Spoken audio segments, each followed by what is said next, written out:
Assalamualaikum warahmatullahi wabarakatuh. Perkenalkan, nama saya Ahmad Kamal. Saya perwakilan dari kelompok 3. Nah, yang mana pada kesempatan kali ini kami akan membawakan materi dalam mata kuliah Bahasa Indonesia yang berjudul Keterampilan Membaca, yang mana ini adalah tugas yang diberikan kepada kami dalam mata kuliah tersebut. Nah, untuk mempersingkat waktu, maka silakan untuk menyimak penjelasan yang akan kami berikan mengenai keterampilan membaca. Nah, untuk itu silakan disimak videonya sebagai berikut. Baik, kita masuk pada pembahasan pertama, yaitu mengenai pengertian membaca. Nah, apa sih pengertian dari membaca itu? Nah, itu sebagaimana yang telah kami tuliskan di samping, bahwa membaca ialah suatu proses yang dilakukan atau digunakan oleh pembaca untuk memperoleh pesan yang hendak disampaikan oleh penulis melalui media kata-kata atau bahasa tulis. Nah, jadi pada dasarnya membaca ialah suatu aktivitas atau proses yang digunakan oleh pembaca dalam memahami teks bacaan untuk memperoleh suatu pesan, baik itu dari media baca seperti buku, surat kabar, majalah, dan lain-lain. Nah, maka dapat dikatakan bahwasanya tujuan daripada membaca itu sendiri secara garis besar ialah untuk memperoleh sebuah pesan yang ingin disampaikan oleh penulis. Nah, seperti itu. Kemudian dikatakan juga bahwa kegiatan membaca merupakan pemerolehan dan pemahaman ide, yang mana aktivitas membaca tersebut diiringi dengan curahan jiwa dalam menghayati teks bacaan. Nah, artinya ketika kita membaca dan ingin memperoleh suatu pesan dari teks atau kalimat-kalimat yang kita baca, maka kita perlu sungguh-sungguh dalam membaca tersebut, yang mana dengan seperti yang disebutkan tadi, yaitu dengan mencurahkan jiwa kita dalam artian pemikiran dan sebagainya, untuk memperoleh pesan secara akurat yang ingin disampaikan oleh penulis. Nah, maka dari itu perlulah kita untuk menghayati tiap-tiap kalimat yang kita baca. Nah, seperti itu. Kemudian dikatakan juga bahwa proses membaca diawali dari aktivitas yang bersifat mekanis, yakni aktivitas panca indera. Nah, maksudnya ialah bahwa ketika membaca atau ketika ingin membaca, maka secara mekanis panca indera kita yang akan bekerja untuk pertama ialah mata. Karena ketika ingin membaca, kita perlu melihat teks-teks tersebut seperti apa, huruf-huruf yang membentuk kata itu dan bunyinya seperti apa, kemudian kata-kata itu membentuk kalimat dan kalimatnya seperti apa, strukturnya bagaimana, dan pemahaman yang diambil dari situ seperti apa. Nah, maka fungsi mata di sini sangat penting untuk membaca secara normalnya. Namun ada juga sebagian pembaca yang mana mereka panca indera penglihatan mereka tidak berfungsi, maka mereka menggunakan indera yang lain seperti indera peraba. Nah, seperti itu. Kemudian setelah aktivitas mekanis berlangsung, maka proses pemahaman dan penghayatan yang melibatkan nalar. Nah, setelah aktivitas mekanis, kemudian dilanjutkan dengan pemahaman terkait dengan teks-teks yang kita baca atau kalimat-kalimat yang kita baca. Dan untuk memperoleh pesan sebagaimana yang disebutkan di awal, maka kita perlu pemahaman yang baik dalam memahami teks-teks yang kita baca. Nah, dan untuk memperoleh pemahaman yang baik tersebut, maka diperlukanlah nalar atau pemikiran-pemikiran mengenai teks-teks yang kita baca. Nah, dengan kata lain, bahwasanya di sini juga sangat diperlukan wawasan yang luas terkait dengan apa sebenarnya yang kita baca. Nah, seperti itu. Kemudian aktivitas membaca juga mementingkan ketepatan, kecepatan, dan kemampuan bahasa, kecerdasan tertentu, serta referen kehidupan yang luas. Nah, dari beberapa pengertian yang disebutkan tadi dapat dikatakan bahwasanya membaca ialah suatu proses atau aktivitas membaca yang mana itu digunakan untuk memahami sebuah pesan yang ingin disampaikan penulis, baik itu melalui isi bacaan atau isi teks yang kita baca, ide-ide maupun gagasan-gagasan yang terkandung di dalam teks tersebut. Nah, maka pada dasarnya esensi atau hal yang sangat urgen dalam membaca untuk memperoleh pesan-pesan tersebut, maka dapat dikatakan bahwa hal yang sangat penting ialah sebuah pemahaman, karena mustahil kita dapat mendapatkan suatu pesan yang baik dalam membaca teks-teks kalau tidak dengan sebuah pemahaman yang baik pula. Nah, maka dari itu kita harus membaca dengan sungguh-sungguh untuk memperoleh pesan yang ingin kita ambil. Nah, dari yang saya sampaikan tadi, ada sedikit yang sudah disinggung dari awal mengenai tujuan membaca pada dasarnya ialah untuk memperoleh pesan. Nah, sebenarnya apa sih tujuan membaca itu? Apakah hanya sekedar untuk memperoleh pesan dari sebuah teks? Nah, untuk itu maka silahkan untuk menyimak penjelasan berikutnya dari teman saya mengenai tujuan dari membaca. Kemudian saya akan menjelaskan tentang tujuan dari membaca. Tujuan utama membaca adalah kegiatan untuk memperoleh informasi dari media cetak. Kemudian informasi ini diperoleh melalui proses pemahaman. Secara spesifik, membaca adalah suatu keterampilan yang bertujuan untuk menggali aksara dan tanda-tanda baca, mengenali hubungan antara aksara dan tanda baca dengan unsur linguistik yang formal, serta mengenali hubungan antara bentuk dengan makna atau meaning. Dengan demikian, kegiatan membaca tidak hanya berhenti pada pengenalan bentuk, melainkan harus sampai pada tahap pengenalan makna dari bentuk-bentuk yang dibaca. Makna atau arti bacaan berhubungan erat dengan maksud, tujuan, atau keintensifan dalam membaca. Berdasarkan maksud, tujuan, dan keintensifan serta cara dalam membaca, tujuan membaca terdiri dari beberapa, yaitu yang pertama, membaca untuk memperoleh perincian-perincian atau fakta-fakta. Yang kedua, membaca untuk memperoleh ide-ide utama. Yang ketiga, membaca untuk mengetahui ukuran atau susunan organisasi cerita. Kemudian membaca untuk menyimpulkan atau membaca inferensi.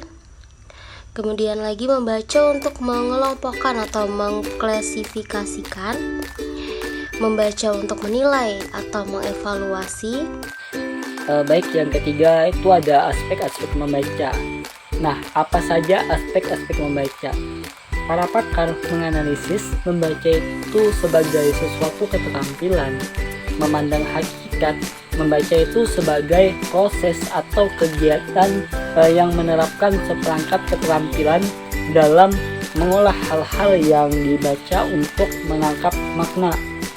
Nah, sedangkan para pakar yang mengutamakan psikolinguistik menyikapi membaca itu sebagai proses merekonstruksi informasi yang terdapat dalam bacaan atau sebagai suatu upaya yang mengolah informasi dengan menggunakan pengalaman atau kemampuan pembaca dalam kompetensi bahasa yang dimiliki secara praktis.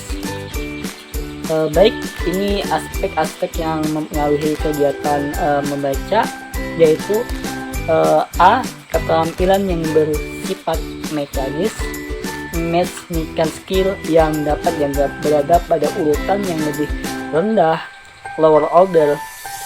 Baik, di sini ada juga aspek yang mencakup. Yang pertama itu pengenalan bentuk huruf. Yang kedua, pengenalan unsur-unsur linguistik, fenom, grafen, kata phrase, cross, kalimat, dan lain-lain. Memasuki yang B, keterampilan yang bersifat pemahaman, complex skill, yang dapat dianggap berada pada urutan yang lebih tinggi, higher order.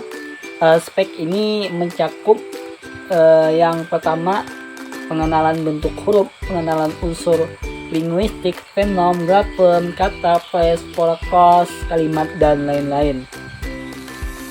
Yang kedua itu ada hubungan korespondem yang ejaannya dan bunyinya kemampuan menyuarakan bahasa tertulis atau suffix aktif. Yang ketiga, kecepatan membaca bertaraf lambat. Baik, materi selanjutnya akan disampaikan oleh teman saya. Nah, selanjutnya di sini saya akan menjelaskan sedikit tentang tahap membaca. Nah, tahap membaca itu ada terbagi menjadi dua. Yang pertama, tahap membaca mekanik, dan yang kedua, tahap membaca lanjutan. Nah, yang pertama tadi tahap membaca mekanik. Nah, apa itu tahap membaca mekanik? Tahap ini merupakan tahapan awal dalam belajar membaca. Dalam hal ini, membaca permulaan bersifat mekanis yang dapat dianggap berada pada urutan yang paling rendah. Membaca permulaan merupakan suatu keterampilan awal yang harus dipelajari atau dikuasai oleh pembaca. Membaca permulaan adalah tingkat awal orang bisa membaca. Nah, dalam membaca permulaan ini ada beberapa tahapan. Yang pertama itu ada yang namanya mengenal bentuk huruf. Nah, seperti contohnya mengenal bentuk huruf abjad dari A sampai Z. Yang kedua itu pengenalan unsur-unsur linguistik. Yang ketiga ada pengenalan hubungan korespondensi, pola ejaan, dan bunyi, atau bisa disebut kemampuan menyuarakan bahan tertulis.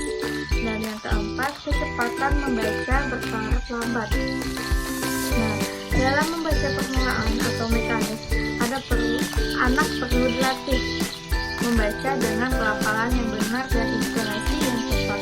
Oleh sebab itu, teknik membacanya ini sangat baik diterapkan dalam membaca permulaan. Dalam hal ini, anak perlu diberikan contoh membaca yang benar sehingga anak bisa meniru cara membaca kita.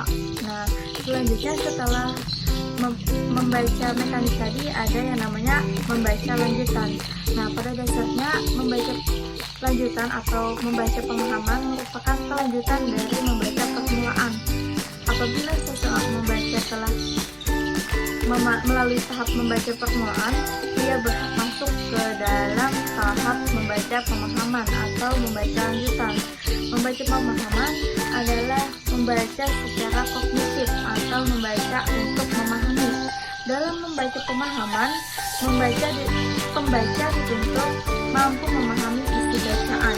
Oleh sebab itu, setelah membaca teks, si pembaca dapat menyampaikan hasil pemahaman membacanya dengan cara membuat rangkuman isi bacaan dengan menggunakan bahasa sendiri dan menyampaikannya baik secara lisan maupun tertulis. Jenis-jenis membaca. Apa saja jenis-jenis dalam membaca? Ada dua, yaitu A. Membaca nyaring. Membaca nyaring adalah kegiatan membaca dengan mengeluarkan suara atau kegiatan melafalkan lambang-lambang bunyi bahasa dengan suara yang cukup keras. Tujuan membaca nyaring adalah agar pembaca mampu mengucapkan kata atau kalimat dengan tepat dan jelas. Membaca nyaring juga diharapkan memperhatikan bahan bacaan dan menggunakan intonasi yang tepat dan jelas. B. Membaca senyap. Membaca senyap adalah membaca tidak bersuara, tanpa gerakan bibir, tanpa gerakan kepala, tanpa berbisik, memahami bahan bacaan secara diam atau dalam hati. Kegiatan membaca senyap membutuhkan kecepatan mata dalam membaca teks bacaan 3 kata per detik. Pembaca juga dapat menikmati bahan bacaan dalam hati dan menyesuaikan kecepatan membaca berdasarkan tingkat kesulitan bahan bacaan.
Oke, selanjutnya poin ke-7, taktis membaca literal dan interpretatif. Apa itu taktis membaca literal? Membaca literal yaitu membaca yang terdiri atas huruf-huruf dan kalimat-kalimat seperti membaca buku termasuk kitab suci dan sejenisnya. Membaca pemahaman jenis ini difokuskan pada pemahaman makna secara tersurat yang terdapat di dalam teks bacaan. Jadi, membaca pemahaman literal adalah membaca teks bacaan dengan maksud memahami makna yang terkandung dalam teks itu sendiri tanpa melihat makna yang ada di luar teks tersebut. Apa itu taktis membaca interpretatif? Membaca interpretatif adalah kegiatan membaca yang bertujuan agar para siswa mampu menginterpretasi atau menafsirkan maksud pengarang. Apakah karangan itu fakta atau fiksi, sifat-sifat tokoh, reaksi emosional, gaya bahasa, dan bahasa kias, serta dampak-dampak cerita. Dalam membaca interpretatif, terdapat dua aspek reaksi emosional, yaitu emosional sang pembaca pada aneka tipe karya sastra dan reaksi emosional terhadap para tokoh di dalam karya sastra itu. Assalamualaikum warahmatullahi wabarakatuh. Perkenalkan, nama saya Nur Asia Pratiwi dengan NIM 1991201091. Baik, di sini saya akan membacakan tentang teknis membaca kritis dan kreatif. Terdapat di buku kedua halaman 120 dan 120. Baik, apa yang kita ketahui tentang membaca kritis? Membaca dalam keadaan aktif, menulis kemudian menilainya membaca kritis. Berarti kita harus mampu membaca secara analisis dan dalam memberikan sesuatu penilaian. Dalam hal ini, seorang pembaca harus mampu menganalisis dan menilai apakah yang dibaca itu bermanfaat atau tidak, memiliki kelayakan atau tidak, apabila disampaikan kepada orang lain baik itu secara lisan atau maupun secara tertulis. Selanjutnya, apa yang dimaksud dengan teknis membaca kreatif? Maksud teknis membaca kreatif ini adalah membaca kreatif yaitu proses membaca untuk mendapatkan nilai atau pengetahuan, nilai tambahan dari pengetahuan yang terdapat dalam bacaan yang mengidentifikasi ide-ide yang menonjol atau mengkombinasikan pengetahuan yang sebelumnya pernah didapatkan. Dalam hal ini, setelah seseorang pembaca menyelesaikan bacaannya, ia tentu saja memiliki inisiatif dan kreatif untuk mengembangkan pemahaman membaca dengan menghasilkan ide-ide baru yang inovatif. Istilah kreatif berarti tidak lanjut setelah seseorang melakukan kegiatan membaca. Jika seorang membaca selalu berhenti pada saat setelah ia membacanya, maka dirinya tidak dikatakan pembaca kreatif. Sebaliknya, jika setelah membaca ia melakukan aktivitas yang bermanfaat bagi peningkatan kehidupan, maka ia dikatakan sebagai pembaca yang kreatif. Terdapat di buku Berhari pada tahun 2000.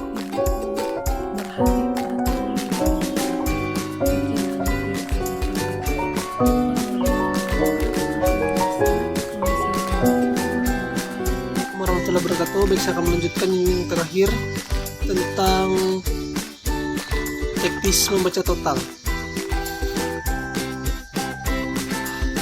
Membaca total terbagi menjadi dua bagian, yaitu informasi fokus dan model membaca total. Hal ini terpenting dalam membaca adalah mendapatkan berbagai informasi penting yang diinginkan dapat diperoleh melalui informasi fokus. Oleh karena itu, jika informasi fokus yang tersebar dengan teks bacaan tersebut dapat diketahui untuk ditentukan efisiensi membaca akan lebih karena konsentrasinya perhatian dan pikiran dapat diarahkan pada informasi itu.